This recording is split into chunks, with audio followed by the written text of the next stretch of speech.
Titiro, look, here comes Tamanui te rā. Morena, Mr. Sun. Morena, Pāpā Rākau. Kia ora, my name is Kōkā. Here in the forest with me live 5 Patupaiarehe. Let's meet them. Time to wake up, Tākaro Tribe.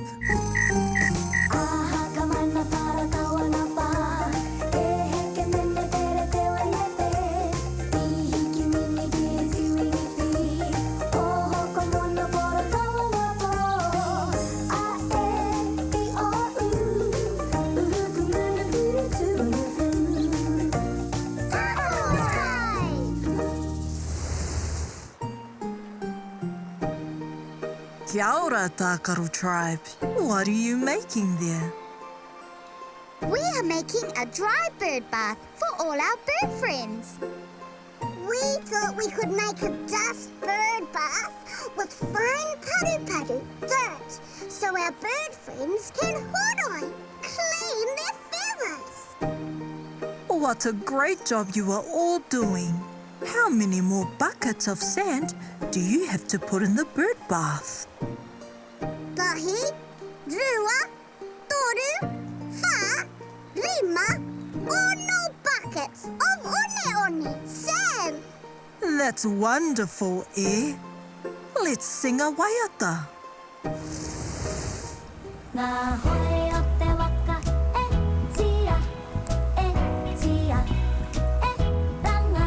Ngahere o te waka e ranga, whakatere a te waka. Te tauihu o te waka, wahia, wahia, wahia, wahia ngā ngaru o te moana, kia rere te waka. Ngāti heru o te waka, tāngia, tāngia, tāngia, tāngia te riu o te waka.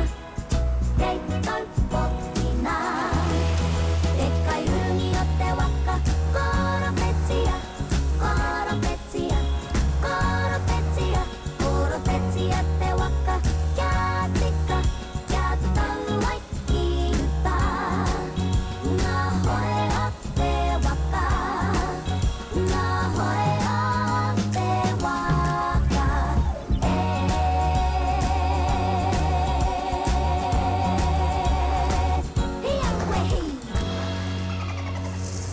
You sing so well, Tākaro Tribe. Kōkā, I have to take 6 things to put on the tree at camp, but I can't think what to take. That's okay, Perhaps you could ask Pāpā Rākau for help. Oh, good idea, Kōkā. Let's go, Tākaro Tribe. aha ka mana para kawana pa, e heke mene tere te wanepe, I hiki mini ki tui fi, oho ko mono pora kawana po, a e I o u, uhuku muna piri tunu fu.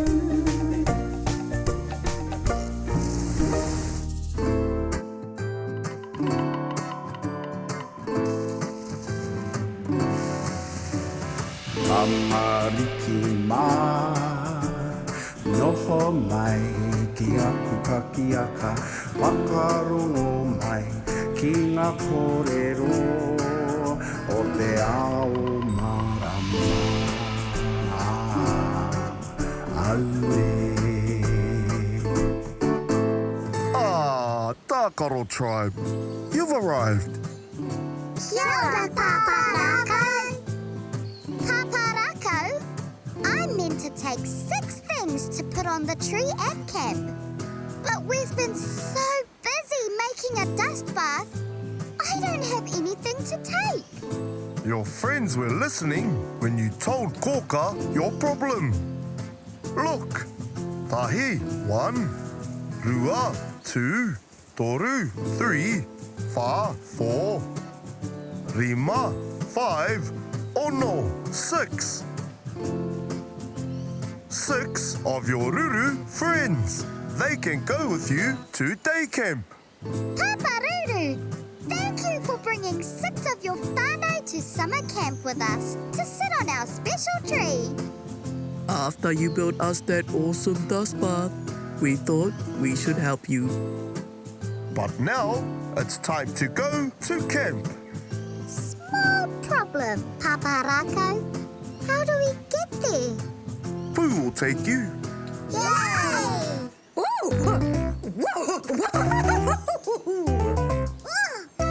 Watch out! Out of the way! Sorry, my friends. The wind was a bit too strong. All aboard Tākaro Tribe. Kia pai te rā. Remember to visit Kōkā on your way home. Hei koneira, Pāpā Rākau!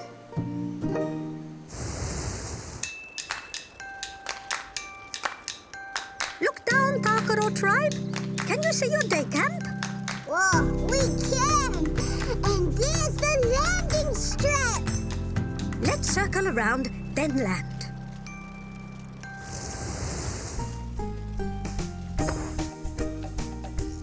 Kia ora, Ngāti Tākaro! Kia ora, koutou! Time to come inside, everyone! Ooh, perhaps you would like to do our opening karakia. Kia tipu ngā rākau, kia pua, kia hua. Kia tihau ngā manu, kia tonu i te wao. Kia ai o tonu te mata o te whenua. E ora ai te katoa, e ora ai te ao. Haumi e, hui e, tai ki e. Ka pai, u! Today we are going to learn about the number 6. Ono! But first, does anyone know what this is in my puku? He kanaka, a clock! It's a clock that goes tick-tock and tells us what time it is. Do you know what time it is telling us now? Ko. I have a little waiata that will help you tell the time.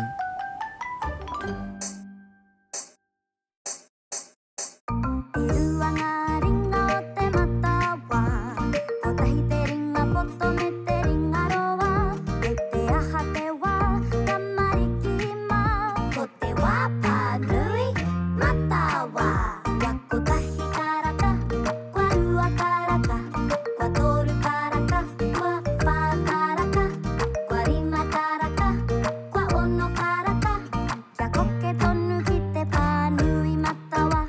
Kua whitu karaka, kua waru karaka. Kua iwa karaka, kua te kau karaka. Kua te kau mātahi karaka. Kua eke ki te poupou tanga o te rā. E rua ngā ringa o te matawa.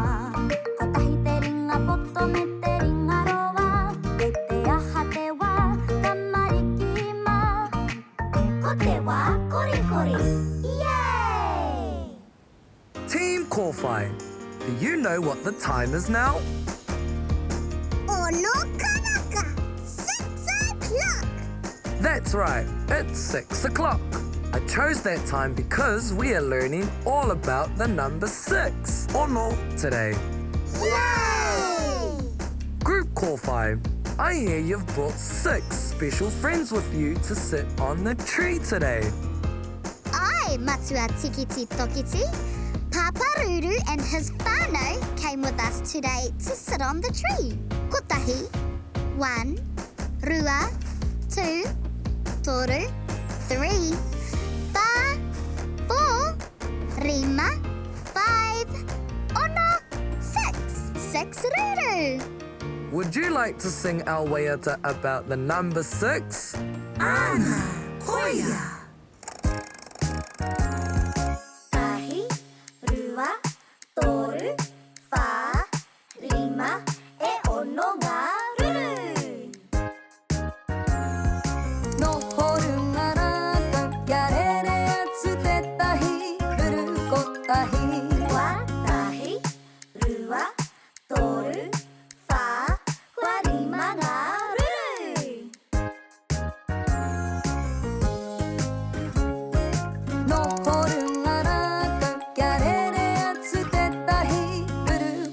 tahi, kwa tahi, rua, toru, kwa wha ngā ruru. Nohoru ngā rākau, kia rere atu te tahi, ruru ko tahi, kwa tahi, rua, kwa toru ngā ruru. Nohoru ngā rākau, kia rere atu te tahi, ruru ko tahi, kwa tahi, kwa rua ngā ruru. Nohoru ngā rākau, kia rere atu te tahi, ruru ko tahi, kwa ko tahi noa te ruru. Nohoru ngā rākau, kia rere atu te tahi, ruru ko tahi, kwa kore he ruru. Nohoru ngā rākau, heoi hei. What fun we've had learning about the number 6. But now it's time for our home karakia. Angi angi hauraro, māta he hengi mai. E hoka ai ki runga, ka huri, ka whai. I te aratika ki te kāinga, ka hoki haumaru ai. Haumi e, hui e, tai ki e. Kia ora tamariki mā, noho mai ki tōku taha, noho mai ki tō Kōkā taha, tihei Māori ora. Kia ora, Tākaro Tribe. Kia ora, Kōkā. What did you learn today in day camp? We learnt about the number ono, 6. Would you like to learn to spell the word ono, 6? Ai! O, ne, o, ono. Oh, Pāpā Rākau is calling you. See ya, Kōkā. Kia ora anō Tākaro Tribe. Have you had a good day today? Oh, ai, Pāpā Rākau. Ka mau ke te wihi. Let's take a look at what you did today. You made a dust bath for your bird friends. 6 of the Ruru whānau came to day camp to sit on the tree. You learnt to tell the time, 6 o'clock. Ono karaka. You sang the number 6, waiata. And you learned to spell the word ono. O, ne, o. Ono. Magnificent job, Tākaro Tribe.